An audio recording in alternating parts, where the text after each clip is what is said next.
السلام علیکم ورحمۃ اللہ وبرکاتہ۔ آج کی اس نشست میں رمضان المبارک کے فوائد و ثمرات کے حوالے سے آپ سے چند باتیں عرض کرنا چاہتا ہوں۔ رمضان المبارک ہماری باطنی اور ہماری ظاہری اصلاح کے لیے اللہ تعالیٰ کا بہت بڑا انعام۔ جیسے رمضان مبارک میں روزے کے عمل سے، تراویح کے عمل سے، قرآن کریم کی تلاوت اور دعاؤں کے عمل سے اللہ تعالی ہمارے باطن کی اصلاح فرماتے ہیں، ایسے ہی یہ جو روزے کا خوبصورت عمل ہے یہ ہمارے ظاہر کی اور ہمارے بدن کی اصلاح کے لیے بھی اللہ تعالیٰ کا بہت بڑا انعام۔ دیکھیں، آج باقاعدہ ڈائٹ پلان اور سلیونگ سینٹر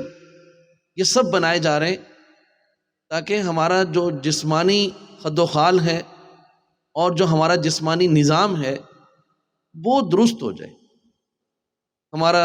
ویٹ، ہمارا وزن، وہ ہمارے قد، ہماری عمر، اور جس قدر جو ہے ہم صحت مند جس وزن میں رہ سکیں اتنے وزن پر اپنے آپ کو لانے کے لیے کس قدر محنتیں کی جاتی۔ لیکن آپ یہ دیکھیں کہ رمضان مبارک میں جو روزے کا عمل ہمیں دیا گیا اس میں انسانی جسم کو بہتر بنانے کے لیے اور انسانی جسم کو صحت مند رکھنے کے لیے خود بخود ایک ایسی ترتیب اور ایک ایسا نظام دے دیا گیا کہ جس میں بنیادی وہ بات کہ جو انسان کو نقصان پہنچاتی ہے، انسانی بدن کو نقصان پہنچاتی ہے، خود بخود اس بات سے ہمیں روکا جا رہا ہے کہ انسانی جسم کو جو چیز نقصان پہنچاتی ہے وہ یہ ہے کہ انسان تھوڑی تھوڑی دیر بعد کچھ نہ کچھ کھاتا رہے۔ اب یہ جو مستقل اپنا منہ چلانا ہے، ہاتھ چلانا ہے، یہ جو عمل ہے یہ انسانی صحت کو انتہائی نقصان پہنچاتا ہے۔ رمضان مبارک میں روزے کے عمل سے خود بخود ایک نظم ہمیں ایسا دے دیا گیا کہ صبح کھانا ہے اور شام کو کھانا ہے اور سارا دن بھوکا رہنا ہے۔ اور بڑی حیرت کی بات ہے کہ افطار کے بعد سحری تک کچھ کھانے کو جی بھی نہیں کرتا، یعنی اگر افطار میں آپ نے اچھی طرح کھانا کھا لیا ہے تو پھر سحری تک آپ کو کچھ کھانے کی ضرورت نہیں ہے۔ اور بہتر بھی یہی ہے کہ افطار کے وقت جو ہے وہ انسان پیٹ بھر کے جتنا وہ ہضم کر سکتا ہے آسانی سے اور اس کے اوپر بوجھ نہ بنے اتنا کھانا اچھی طرح کھا لے، اور پھر بعد میں بار بار جو ہاتھ چلانے والا نظام ہے اس سے اپنے آپ کو روکے رکھے، اس لیے کہ اگر رات میں پھر اسی طرح تھوڑا تھوڑا بار بار مسلسل کھایا جا رہا ہے تو اس کا نتیجہ جو رمضان مبارک کے جسمانی حوالے سے فوائد ہیں وہ فوائد پھر حاصل نہیں ہو سکیں گے۔ اس لیے رمضان مبارک میں ہم نے 2 وقت کھانا ہے لیکن اچھی طرح کھانا ہے، اور پھر اس چیز کو اپنی عادت اور اپنے مزاج کا حصہ بنانا ہے۔ جب یہ چیز ہم اپنے اندر پیدا کر لیں گے، عادت اپنی اپنا لیں گے اور غیر رمضان میں بھی اس کا خیال رکھیں گے، اپنی نگرانی رکھیں گے، تو انشاءاللہ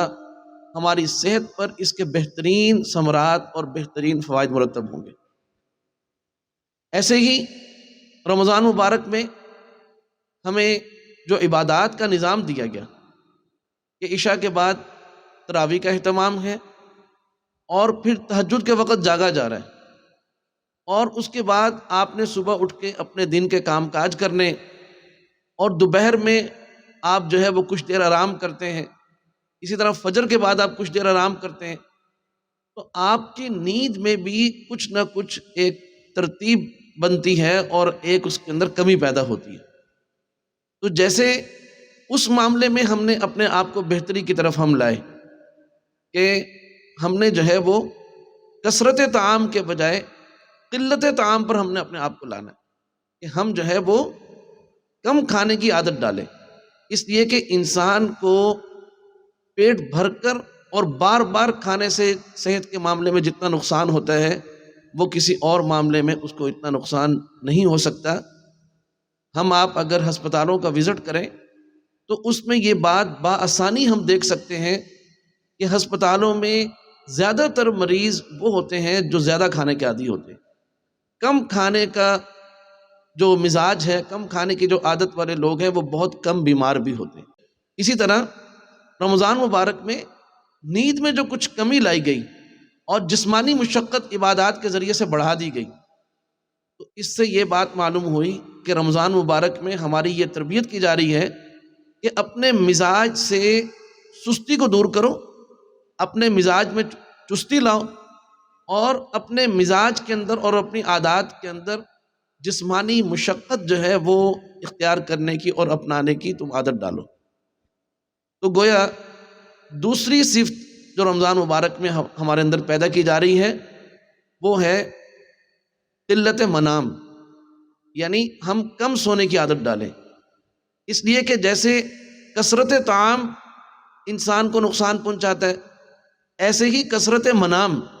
زیادہ سونا، یہ چیز بھی انسان کو نقصان پہنچاتی ہے۔ اور قلت طعام اور قلت منام، یہ چیزیں انسان کے لیے نہایت مفید ہیں، لیکن ان کا یہ مطلب ہرگز نہیں ہے کہ ہم اپنی خوراک اس قدر کم کر دیں کہ ہمارے لیے عبادات کرنا، زندگی کے امور سر انجام دینا، کام کاج کرنا، یہی ہمارے لیے مشکل ہو جائے، اور اسی طرح ہم اپنی نیند میں اس قدر کمی لائیں کہ ہماری انرجی ہی متاثر ہو جائے اور ہمارا نظام زندگی ہی متاثر ہو جائے۔ بلکہ جو صحیح بات ہے کہ لفظ تو قلت کا بولا جا رہا ہے، لیکن حقیقت یہ ہے کہ قلت کے بجائے اعتدال اصل میں اللہ پاک لانا چاہتے ہیں کہ کثرت سے بچو اور اعتدال کی طرف آؤ۔ شریعت کے اندر اور دین کے اندر جو بنیادی تربیت ہمیں دی جاتی ہے وہ یہی ہے کہ ہم اپنی عادات، اپنے معاملات، اپنے مزاج اور اپنی طبیعت کے اندر ہم اعتدال قائم کرنے والے بن جائیں۔ آپ یقین کریں، اعتدال ایک ایسا خوبصورت وصف ہے کہ جس شخص کے اندر تمام معاملات کے اندر، کھانے کے اندر، سونے کے اندر اعتدال آ جاتا ہے تو وہ شخص کبھی بھی ناکام نہیں ہوتا، وہ سرخ روح ہوتا ہے، کامیاب ہوتا ہے اور ترقی پاتا ہے۔ اسی طرح ایک تیسری چیز جو بہت زیادہ اہمیت رکھتی ہے، بہت زیادہ اہمیت رکھتی ہے، وہ یہ ہے کہ رمضان مبارک میں فضول گوئی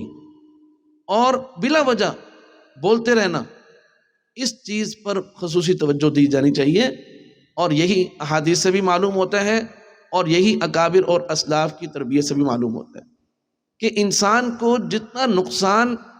کثرت کلام، یعنی زیادہ بولنے کا جو مرض ہے، یہ انسان کو دنیاوی حوالے سے، جسمانی حوالے سے، مالی حوالے سے اور دینی تربیت کے حوالے سے، باطنی اصلاح کے حوالے سے یہ انتہائی نقصان دہ چیز ہے۔ اس لیے فضول گوئی سے اور ہر اس بات سے کہ جو شریعت نے جس سے منع کیا، جھوٹ ہے، چغلی ہے، غیبت ہے، گالم گلوچ ہے، کسی کو برا بھلا کہنا ہے، یہ سب چیزیں وہ ہیں کہ جو کثرت کلام کے اندر آتی ہیں، فضول گوئی کے اندر آتی ہیں، اور یہ چیزیں انسان کو بہت زیادہ نقصان دیتی ہیں۔ آپ یقین کریں کہ یہ جو زبان کا عضو ہے، یہ سب سے زیادہ انسان کو نقصان بھی دے سکتا ہے اور سب سے زیادہ انسان کو یہ فائدہ بھی پہنچا سکتا ہے۔ اگر زبان پر آدمی قابو یافتہ ہو جائے اور اس سے فضول گوئی اور ناجائز گفتگو کے بجائے وہ اسی زبان سے لوگوں کے ساتھ جو بات کر رہا ہے وہ جائز اور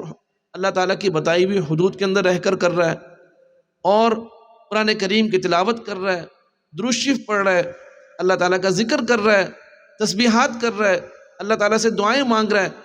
اور لوگوں کے ساتھ اچھے انداز میں گفتگو کر رہا ہے۔ اب یہ دیکھیں، زبان کا درست استعمال اس شخص کو اللہ تعالیٰ کے ہاں بھی سرخ رو کر رہا ہے اور لوگوں کے ہاں بھی اس کو سرخ رو کر رہا ہے۔ اس لیے رمضان مبارک میں یہ تربیت ہم نے اپنے آپ کی کرنی ہے کہ رمضان میں صرف فضول نہیں، فضول بات اور ناجائز بات سے تو ہم نے ہر وقت بچنا ہے۔ رمضان مبارک میں ہمیں کثرت کلام سے بچنا ہے کہ ہم جو ہے وہ بس ضروری بات کریں، اور جو غیر ضروری بات ہو اس سے اپنے آپ کو دور رکھیں. جب یہ مزاج ہم اپنے اندر بنائیں گے، جیسا کہ رمضان مبارک کے اندر ہمیں حلال چھڑوا کر دراصل حرام کی تربیت کروائی جا رہی، ایسے کی زبان کے معاملے میں غیر ضروری بات رمضان مبارک میں ہمیں چھوڑنی ہوگی. تو انشاءاللہ اس کے فوائد و ثمرات میں ایسا ہوگا کہ جو ناجائز باتیں ہیں، جو فضول گوئی ہے اور جو لا یعنی گفتگو ہے، اس سے ہم بآسانی اپنے آپ پر قابو پانے میں کامیاب ہو جائیں گے. تو رمضان مبارک میں ہم نے کثرت طعام اور کثرت منام اور کثرت کلام، ان تینوں میں اپنے اندر اعتدال پیدا کرنا ہے اور جائز گفتگو کرنی ہے. خاص طور پر زبان کے بارے میں بہت زیادہ احتیاط. رسول کریم صلی اللہ علیہ وسلم نے ارشاد فرمایا کہ اگر کوئی رمضان کا روزہ رکھتے ہوئے غیبت کرتا ہے، چغلی کرتا ہے، اسی طرح جھوٹ بولتا ہے، تو یہ رمضان مبارک پھر اس کو کوئی فوائد و ثمرات نہیں پہنچا سکتا. اللہ تعالی ہم سب کو ان باتوں پر عمل کرنے کی توفیق عطا فرمائے. السلام علیکم ورحمۃ اللہ تعالی وبرکاتہ. محمد احمد ادریس، مدیر جامعہ دارالعلوم رحیمیہ ملتان. نفس إن لم تظفري لا تجزعي وإلى موت